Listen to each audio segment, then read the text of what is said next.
Switching over to the pitch, Perrysburg looking to snap a 6-year state drought for themselves against Strongsville. Well, the Yellow Jackets got some great looks early on. Emma Ogdahl fires, but it hits the crossbar. The rebound then from Eliza Bird, scooped up by the Mustangs netminder to keep it scoreless early. Then on the other side of the field, Macy Felton sprints down the near side. She crosses it to Julia Scali, and she taps it in as Strongsville led 1-0 at the break. Perrysburg, though, not giving up, earns a corner kick. It pinballs off of 2 Yellow Jackets, but can't find the back of the net. Perrysburg suffers just 1 loss this season. Unfortunately, the one that ends their year 1-0. We caught up with Perrysburg's Jorge Diaz, who was named District Coach of the Year after the game.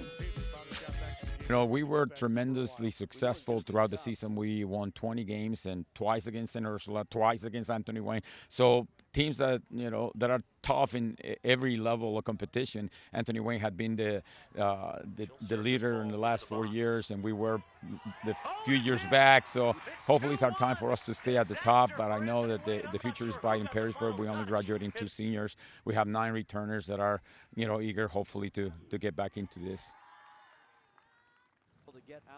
Back out to Sandusky, St. John's battling St. Ignatius for a spot at state. Well, after a scoreless first half, the Wildcats strike first. David Salacumbo sends the ball through traffic. Somehow it finds the foot of Dom Regario to build a 1-0 lead until the Titans fire back. Eddie Haywood on the breakaway has Tyron Loisel streaking with him. The equalizer sends this game into overtime. 6 minutes in, though, just too many white jerseys inside the box, and De La Barea boots it in. A heartbreaker for St. John's with the 2-1 loss. Francis Stevens caught up with senior goalkeeper Benjamin Zatoka after the game. Obviously, last year you kind of came in kind of late, but this year the amount of growth you've had throughout the year, that has to tell you about the work that you really put into this. Were you stunned that you guys were able to get to this spot? Absolutely not. No, it was actually this is probably the first game that I'm like relaxed. Like if we lose, we lose. But St. Francis, I was probably a little more. I would be a little more upset if we lost. We expected to get to this point. Past year, we honestly expected to have a good chance to win today. We had a good chance to win today. It was a great team effort, and yeah, it's not much else besides that. Chris Schmidbauer and Francis Stevens recap both games from Sandusky.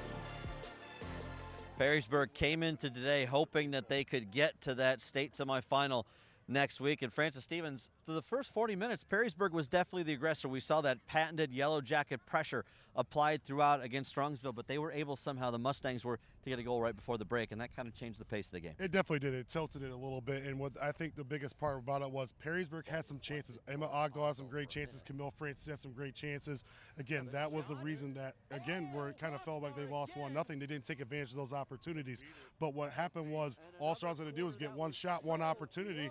Macy Felton got that ball on the wing, whips it right in, finds Julia Scally, who redirects it to the back post. That one goal was the difference, but I thought in the second half they really stepped up their pressure. Perrysburg just didn't respond to it well. They had a couple half chances there, but again, it just wasn't enough for the Yellow Jackets today. Unfortunately, a tough end to Perrysburg season, 1-0 here today against Strongsville. Anytime you're going up against a team as prolific as that St. Ignatius program out of Cleveland, it's going to be a tough test. St. John's did everything that they could today to hang into this game. Really nothing to hang their heads about after a 2-1 loss in overtime. Hey, listen, it was a 0-0 game in the first 40 minutes, and St. John's had some chances in the first half. Obviously, Ethan Batdorf pushed one just wide.